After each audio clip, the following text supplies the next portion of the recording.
Eu quero convidar os irmãos para abrir a Bíblia aí. Quem não tem Bíblia pode pegar a Bíblia no livro de Êxodo, no capítulo 17. Êxodo 17, verso 8. Diz assim: Então veio Amaleque e pelejou contra Israel em Refidim. Com isso ordenou Moisés a Josué: Escolhe homens, saí a peleja contra Amaleque. Amanhã estarei eu no cume do outeiro, e o bordão de Deus estará na minha mão. Fez Josué como Moisés lhe disse, e pelejou contra Amaleque. Moisés, porém, Arão e Ur subiram acima do outeiro. Quando Moisés levantava a mão, Israel prevalecia. Quando, porém, ele abaixava a mão, prevalecia Amaleque. Ora, as mãos de Moisés eram pesadas.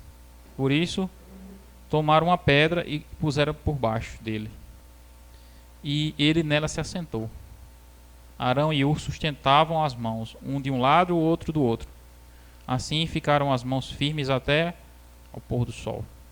E Josué desbaratou Amaleque e o seu povo ao fio da espada. Então disse o Senhor a Moisés: Escreve isto para a memória num livro e repete a Josué.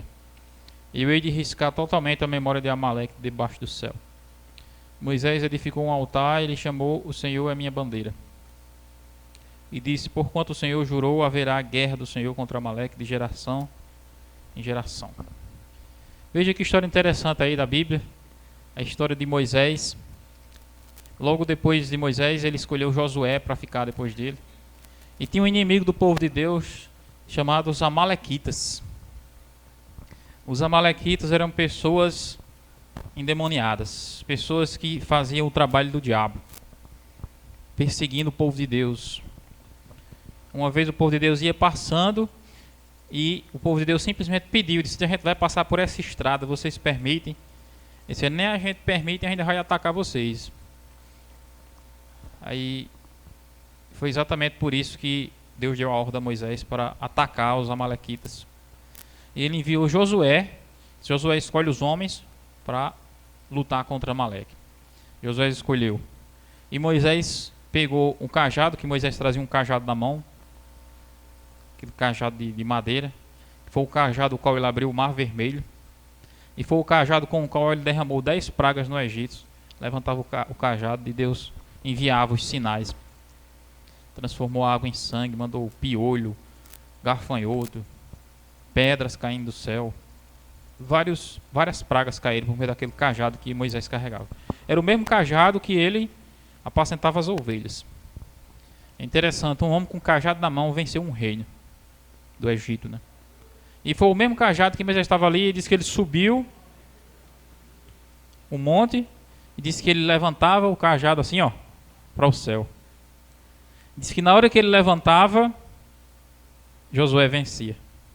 Aí na hora que ele baixava, agora eu pergunto a vocês, por que ele baixava? Você já conseguiu, já fez algum teste? Quanto tempo você consegue ficar com a mão assim para cima? Já fez um teste? Você acha que consegue ficar o quê? 10 minutos, 20 minutos, 30 minutos, 1 hora? Eu feito um estudo e disse que estourando 10 minutos, 5 minutos a 10 minutos, ou menos do que isso, ninguém aguenta. Se você observar na história que a gente leu aí, disse que a batalha durou até que horas? Lembra? Até o pôr do sol. Aí imaginou você o dia todinho até o pôr do sol ficar assim para cima com o cajado? Aí foi exatamente o que aconteceu com Moisés, ele não aguentou. Foi o que fizeram. Tinha dois ajudantes, Arão e Ur. Pegaram Moisés, escoraram ele numa pedra. Aí pronto, aí Moisés ficava aqui, aí Arão ficava de um lado e o do outro, escorando o braço de Moisés para ele ficar com o cajado. E com aquele cajado ali levantado, Deus deu a vitória a Josué e venceu Amaleque.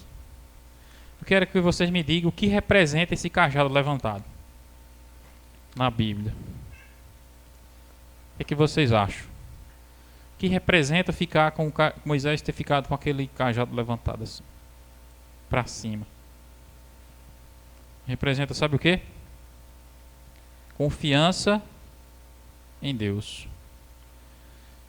Confiança em Deus. Porque se ele Quando ele baixa o cajado, significa que ele confiava na habilidade de Josué. Josué era um guerreiro habilidoso. Ele podia vencer. Mas só que no reino de Deus, a vitória vem de quem? Vem de Deus.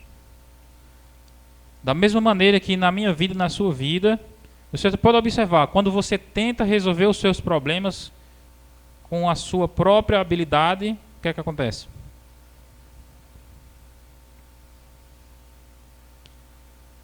Eu já parei para pensar e eu descobri que grande parte dos meus problemas eles são maiores do que eu. Quanto mais eu me estresso para tentar resolver eles, menos eu consigo. E é exatamente aí que entra o quê? A minha confiança em quem? Em Deus.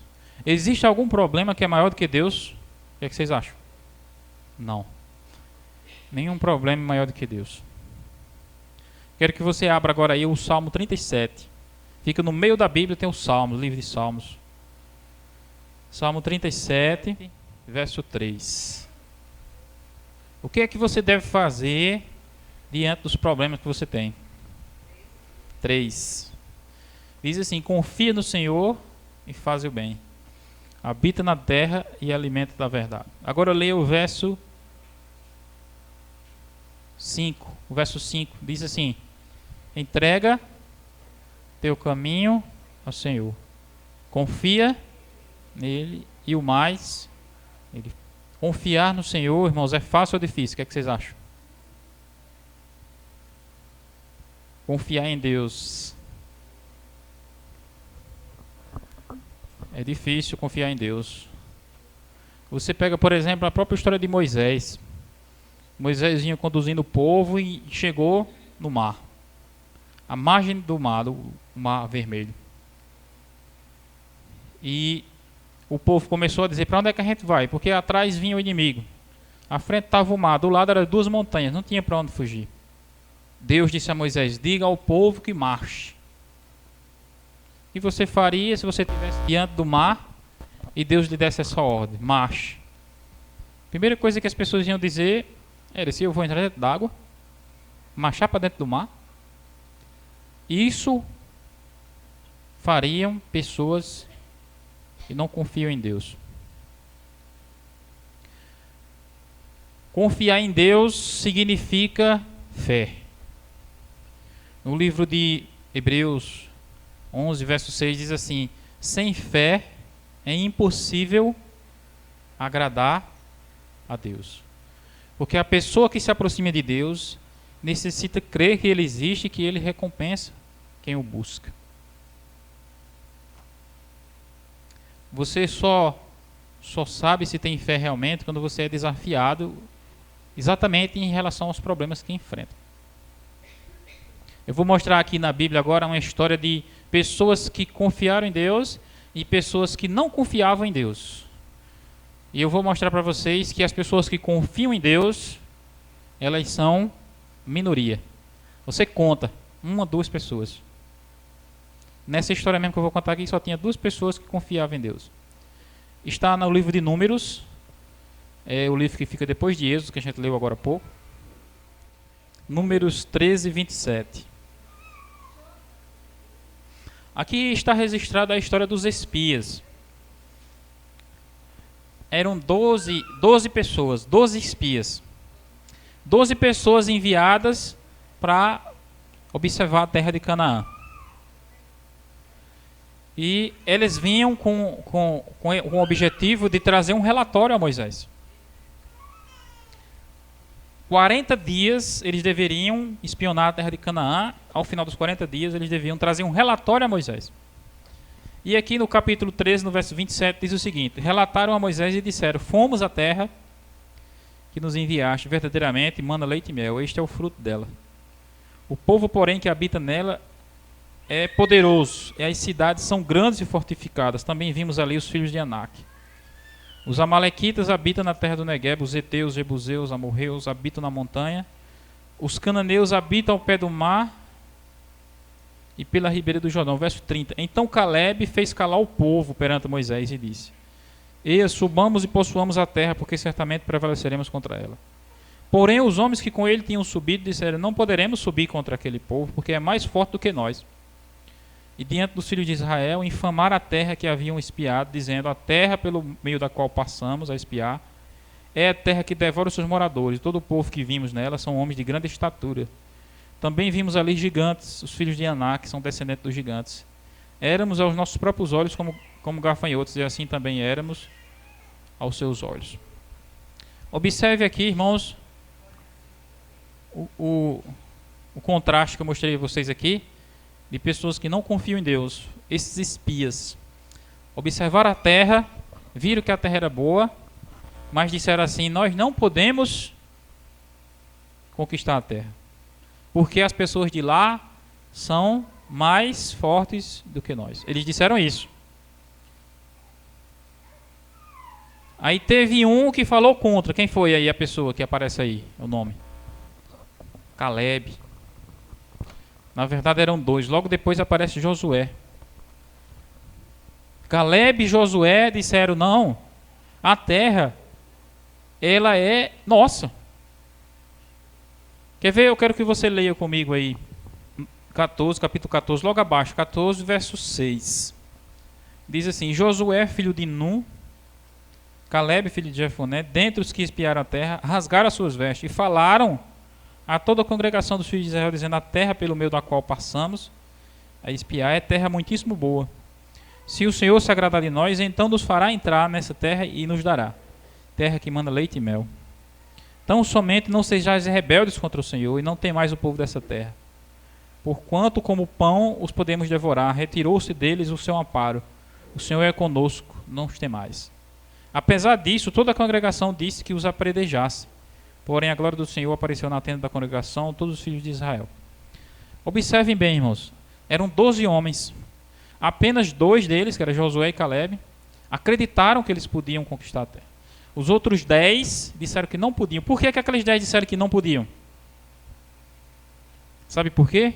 Porque eles achavam que iam conquistar a terra com as próprias forças deles. Mas Josué e Caleb explicaram: nós somos nós que vamos conquistar. É Deus que está conosco e Deus não está com eles.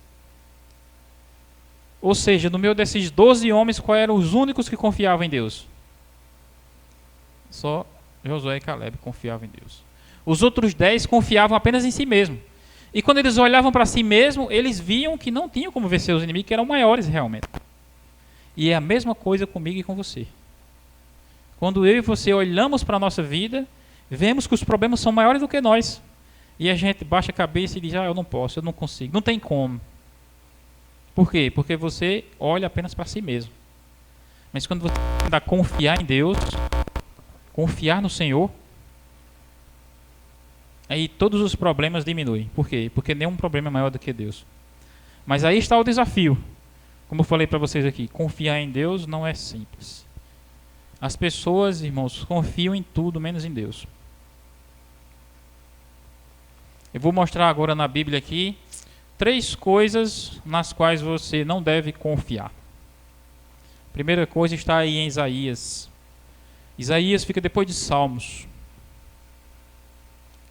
Isaías, capítulo 42. Tem Salmos, Provérbios, Eclesiastes, aí tem Cânticos. Logo depois tem Isaías, capítulo 42, 2:17. Diz assim: tomarás ou tornarão atrás e confundir-se-ão de vergonha todos os que confiam em quê? Em imagens de escultura. E as imagens de fundição dizem: vós sois nossos deuses. A palavra de Deus está dizendo aí que as pessoas que confiam em imagens de esculturas, elas são pessoas que estão confundindo as coisas. E o que você mais observa no mundo são pessoas confiando nessas coisas. Elas dizem: eu tenho muita fé em São não sei o que, em Santa não sei o que. E de certa forma, irmãos, para o ser humano é fácil confiar nessas coisas, porque é algo que ele pode ver e tocar. Mas a palavra de Deus é contra isso. Nós não devemos confiar em imagem de escultura. O Salmo 115 diz que toda pessoa que confia em imagem de escultura se torna igual a ela. ou seja, nem fala, nem vê, nem escuta nada. Se torna uma estátua de pau. E não tem mais reação, não tem mais sensibilidade para nada. Você chega, fala, abre a Bíblia, mas aquilo não tem efeito nenhum sobre ela, porque ela se tornou igual ao ídolo. Que confia naquele ídolo se torna igual a ele. Sem vida. Primeira coisa que você não deve confiar: imagem de esculturas. Eu vou mostrar aqui para vocês, irmãos, que é exatamente como eu estou falando aqui. A Bíblia mostra que os que confiam em Deus são minoria. Aqui a Bíblia diz que não devemos confiar em imagem de escultura, mas se você observar o mundo, o que as pessoas mais confiam é em ídolos, em imagem de escultura. Segunda coisa que nós não devemos confiar é em Jeremias 17. Depois de Isaías tem Jeremias. Verso 5. Assim diz o Senhor: maldito o homem que confia em quem? Não é isso que está dizendo aí? Jeremias 17, verso 5. Maldito o homem que confia no homem. E faz da carne imortal o seu braço, e aparta o seu coração do Senhor. Aí o verso 7 agora, diz assim: bendito o homem que confia em quem? No Senhor. E cuja esperança é o Senhor. O verso 8, porque ele é como a árvore plantada junto às águas, que estende as suas raízes para o ribeiro. Não receia quando vem o calor, mas a sua folha fica verde. No ano da sequidão não se perturba, nem deixa de dar fruto. Agora eu leio o verso 9, que é interessante. O verso 9 diz assim: enganoso é o coração, mais do que todas as coisas, e desesperadamente corrupto. Quem o conhecerá? Observe aí que eu mostrei a vocês que nós também não devemos confiar em quem? No homem. Esse é um dos maiores motivos de frustração, de decepção, quando você confia nas pessoas. De certa forma, toda relação que existe, nós precisamos ter um pouco de confiança. Nós devemos ter a convicção de que nossa confiança maior tem que estar em Deus. Porque a pessoa, por melhor que ela seja, ela não é segura. E outra coisa, ele diz que em nós existe uma coisa que é enganosa, que é o quê? Nosso próprio coração. Eu já ouvi pessoas dizendo assim: eu só fiz isso porque meu coração pediu. E elas acham que estão seguindo certo, né? Mas a Bíblia está dizendo que o coração ele é enganoso. Você consegue confiar numa pessoa que já lhe enganou? A Bíblia está dizendo que o nosso próprio coração é enganoso. Então, se o seu próprio coração lhe engana, você deve confiar nele? Não. O nosso coração não é seguro. Às vezes o seu coração, ele observa assim o mundo, e o seu coração, ele só vai se inclinar para o mundo. Para as coisas de Deus, ele não tem inclinação. E isso acontece por quê? Porque o coração é enganoso, está dizendo aí a Bíblia. E isso começou quando? Começou depois do pecado. Antes do pecado não era assim, mas depois do pecado se tornou assim. O coração humano é enganoso. E as pessoas que existem em volta também, quando diz assim, maldito o homem que confia no homem, é aquela pessoa que está sempre esperando ou confiando em alguém, confiando em alguém, confiando no governo, esperando do governo, achando que, olha, para você falar a verdade a você, o governo não sabe nem que você existe. Sabia? Não sabe nem que você existe. Para o governo você é só um número. O governo olha lá de cima e diz: em Patos tem 100 mil habitantes. Pronto, aí você é um desses 100 mil. Mas lhe conhecer mesmo, ele não lhe conhece. Se você tiver fartura na sua mesa, o governo não sabe. Se você estiver passando necessidade, o governo também não sabe. Ou seja, é inútil você confiar no governo porque ele nem lhe conhece. Você deve confiar em Deus e trabalhar para ser independente do governo, para ser independente de muitas pessoas. Esse é o caminho mais difícil, porque a grande maioria das pessoas prefere continuar dependendo do governo, dependendo de outras pessoas, dependendo do mundo, e isso coloca elas numa situação embaraçosa. Dentro de cada um de nós, irmãos, Deus coloca O cérebro. Para que serve o cérebro? Para ficar pendurado na cabeça, não é isso? Não. O cérebro serve para você pensar, para você estudar, para você desenvolver ideias e para você sair do ponto onde você está e ir para outro ponto. Mas a grande maioria das pessoas simplesmente não usam o cérebro, ficam paradas esperando da vida. E aí é que a vida só traz coisa ruim. A vida só traz coisa boa para quem corre e vai atrás. Entendeu? Quem corre vai atrás. É por isso que a gente deve confiar em Deus. E correr e ir atrás da vida que a gente deseja para nós. Porque a gente ficar esperando da vida, a vida nunca traz coisa boa. É como uma casa. Observe bem uma casa. Se uma casa não tem ninguém cuidando, não tem ninguém morando, dentro de um ano essa casa vai estar melhor ou pior? Pior. A casa só vai para frente se tiver alguém cuidando. Do mesmo jeito é a sua vida. Ela só vai para frente se você cuidar. Não é outros que estão cuidando, é você mesmo que tem que cuidar. Primeira coisa que você não deve confiar, imagem de esculturas. Segunda, confiar no homem. E a terceira, vamos ver aí, Marcos, Novo Testamento. Novo Testamento, Evangelho de Marcos, capítulo 10, Marcos 10, 24. Os discípulos estranharam essas palavras, mas Jesus insistiu em dizer-lhes: filhos, quão difícil é para os que confiam em quê? Nas riquezas, entrar onde? No reino de Deus, no reino dos céus. Pronto. Outra coisa que você não deve confiar, em quê? Em riquezas. Aí está 3 coisas que eu apresentei para você que nós não devemos confiar. Imagem de escultura, confiar nas pessoas e confiar em riqueza. Só que quem tem riquezas, confia nelas. Em que sentido é que Jesus está dizendo que não devemos confiar nas riquezas? É no sentido de você confiar que ela vai lhe levar para o céu. A riqueza, ela vai lhe proporcionar facilidades aqui na terra. Mas se a riqueza estiver no caminho entre você e Deus, então ela lhe afasta de Deus. O dinheiro é uma coisa boa, a riqueza é uma coisa boa. Mas quando ela não atrapalha a sua vida com Deus. Existem pessoas que só basta ganhar dinheiro, a primeira coisa que elas fazem é sair da igreja. Não vem mais nem na igreja. Você pode observar por aqui, quantas pessoas ricas tem aqui? Levanta o braço. Tem nenhum rico? Por que não tem ricos aqui? Porque os ricos confiam na riqueza. Eles estão bem resolvidos com a riqueza. Se um dia você se tornar rico, será que você vai continuar aqui? O que é que você acha?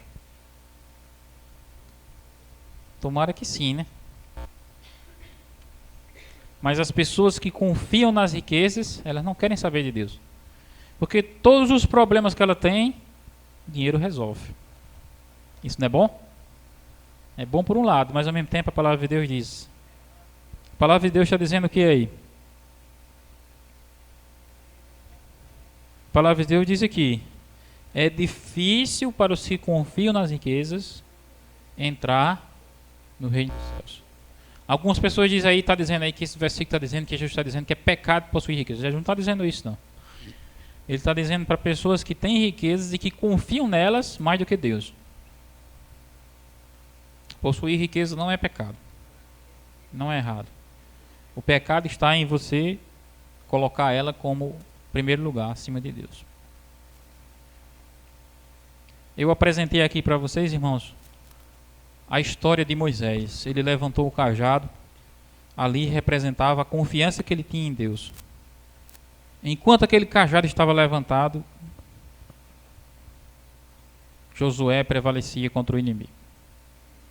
A mesma coisa na minha vida e na sua vida. Enquanto você confiar em Deus, a vitória estará garantida para a sua vida. Você vai observar no mundo pessoas desistindo facilmente da vida, das coisas. Por quê? porque elas acham difícil confiar em Deus. Para confiar em Deus, você precisa esperar. O Salmo número 100, se eu não me engano, ele diz assim: os que confiam no Senhor, os que esperam no Senhor, são como um monte de Sião, que não se abalam, mas permanecem para sempre. Esperar em Deus e confiar em Deus não é você ter tudo que você quer. Você pode pensar assim: não, eu vou confiar que Deus vai me dar isso. Aí, como Deus não dá, você diz que tem que deixar de confiar em Deus. Não. Confiar em Deus é você confiar que se Ele lhe der, é o certo. Se Ele não lhe der, é melhor ainda, porque é Ele que sabe o melhor. E quando você confia em Deus, você descansa. Mesmo em meio às crises e aos problemas. Eu contei recentemente aqui, eu acho que foi domingo passado, a história de Pedro. Pedro estava condenado à morte, amarraram Pedro no cárcere, na prisão, e disseram assim: amanhã nós vamos tirar você daí para matar. Colocaram Pedro lá no cárcere. Mataram Tiago num dia e deixaram Pedro amarrado para o outro. E diz que nessa ocasião em que Pedro estava preso no cárcere, o que foi que ele fez? Quem sabe, quem lembra? O que foi que Pedro fez? Ele dormiu profundamente. Eu fiz a pergunta aqui para vocês na hora, não sei se vocês lembram. Se você soubesse que estava condenado à morte, a morrer no outro dia, você conseguiria dormir hoje? O que vocês acham? Conseguiria? Pois é, pois Pedro dormiu. Por que Pedro dormiu? Profundamente. Por quê? Porque ele confiava em Deus, era só isso. Para ele tinha uma certeza. Eu estou com Deus aqui, se eu morrer, estou com Deus. Se eu escapar, estou com Deus. Para que eu vou me preocupar? Às vezes o simples fato de você fazer uma viagem, o simples fato de você fazer uma prova, você já não consegue dormir direito. Um simples problema que aparece no seu caminho, você já fica angustiado, desesperado, inquieto.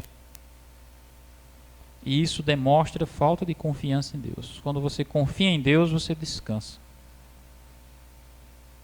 Entrega o teu caminho ao Senhor, confia nele e Ele tudo fará. Amém?